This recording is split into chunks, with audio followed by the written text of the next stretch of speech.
Hello viewers, I welcome you once again back to my YouTube channel.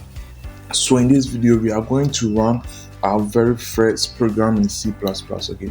Our very first application. We are going to build our very first application in C++. So if you are new to this channel, please do me a favor by subscribing, leave a comment in the comment section, share for others to also see, and don't forget to like, okay? So if you have no knowledge about C++, I will wish you go back to my and check my previous videos. I'm gonna leave a link in the description so you can check it out. So let's just not to waste much time. So just open your CodeBlocks application. We had it installed in the previous video. Open it, and this is the home interface you are going to see. So we are going to create a new project. So go ahead and click on the create new project.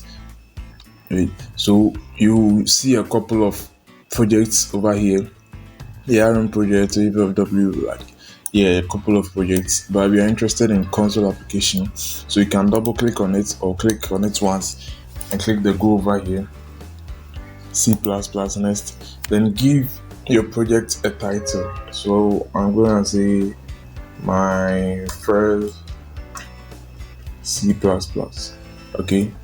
So you can give it any name that you wish to. Then you specify the location you want it to be saved. All right. Then you click the next. Leave everything as it is over here. Click on finish. So after doing so, this is what we are going to see. So from the very far left, you could see a workspace over here. My first CPP, which is the project name. And under the project name, you see sources. Double click on the sources, or you could just click on the plus sign over here, and you should get this style of file. Double click on that one, and this is boom. This is what we're going to see. All right. So with this, I call the basic syntax of C++. All right. So without these, even if one of these is missing, we will not be able to run our C++, okay? We will not be able to compile our program. So I call them the basic syntax of C++. The basic syntax of C++. So we are going to go ahead and dip a bit into what each of these mean and what it does, okay? So we are not wasting much time. Let's just go to the hashtag include Iostream. So this, we call it a header file library. All right, it is called a header file library. So the hashtag include is a preprocessor. When we talk of a preprocessor, it's a program that runs before the compilation of the main program. So what is that? Is it allows access for the library files. Okay, it gives access so that when we include it, we will be able to use the objects in the libraries. Okay, so when we say include Iostream, then we means we want to include or give access to the files or like the files in the Iostream library. Okay, so the Iostream library, for instance, help us work with input and output. We input from the keyboard and we output on the screen. So that's the work of the Iostream. All right, so we have input, output, stream. Okay, so the header file is a library that let us work with input and output objects such as the cout and the cin and stuff. All right, so we move to using namespace std. So what does this also do? Using namespace std means that we can use names for objects and variables from the standard library. All right, so we have the standard library from the two sets, so we can use names and objects. All right, we can use names for objects and variables from the standard library, and you could see that after the std we had a semicolon. So what you have to note is that after every statement in C++, it must be concluded or completed with a semicolon. For instance, in a rare case, in English, for as a scenario, is that after every sentence we have to put a dot to show that we are done with that statement.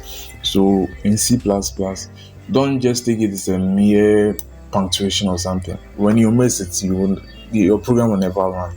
So make sure after every statement you bring that one. All right. So we move here. The int main. So what does the int mean? And then don't worry if you don't really understand the hashtag include Iostream using namespace Std. Just think of it as something that almost always appears in your program, like it is essential. You cannot do away with it. All right. So, but you can also read more on it from Google if you don't really get it from here. All right. So int main. So int main is a function.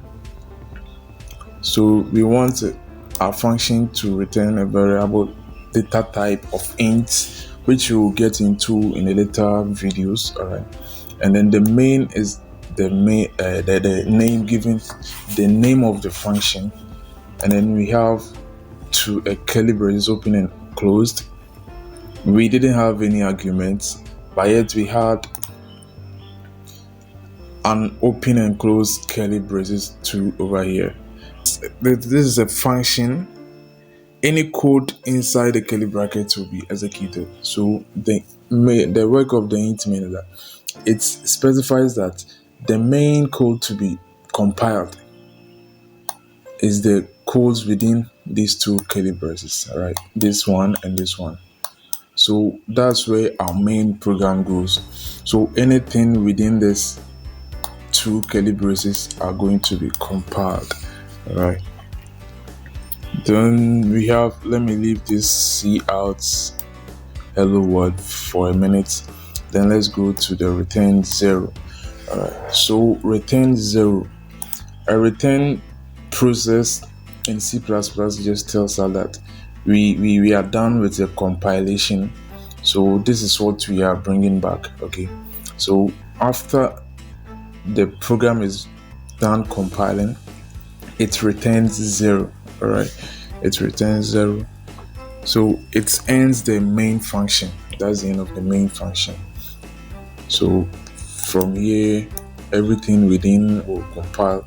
So whenever it's done, it returns 0 to indicate that that's the end of the main function.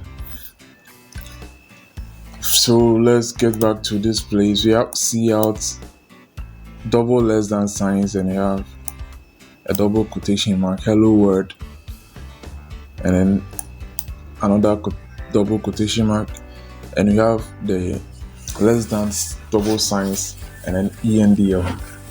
So cout, we'll get into it, but I just want to give you a brief introduction. So cout is part of the Iostream header files, right? So cout simply means we are outputting something. We want the program to output, to display, right? So whatever is within this double quotation mark is going to be displayed on the screen when we run our program. So let's go ahead and run our program. So from the menu over here, you can see build. Okay, so go ahead and click on the build, F9. You can also do the shortcut Control plus F9 to build it. All right. So you wait when it's done build. This will have gained their colors back. All right. So we are done building our program. So let's build and then choose one from here. A shortcut of Control plus F10. All right. So we could see hello world over here. That is what our program does. Okay. So for more clarification, let's change the word within this. Okay, so obviously hi there. Okay, it's sorry, a new program. All right. So when I go ahead and run this, it is going to display hi there, it's our new program. Alright, so build, then run. Okay, so you can see it, hi there, it's our new program. Alright, so this is what we will do for today. Make sure you meet us in the next video for the continuation. Maybe we are going to tackle variables or maybe anything else. Alright, so thank you for watching. Please don't forget to subscribe, like, share, leave a comment in the comment section. And hey, the comment keeps us going. Let me know what you think about it in the comment section below. Any suggestion, any addition, everything is warmly welcome. So let me know what you think. All right, thank you. Bye bye. See you in the next video.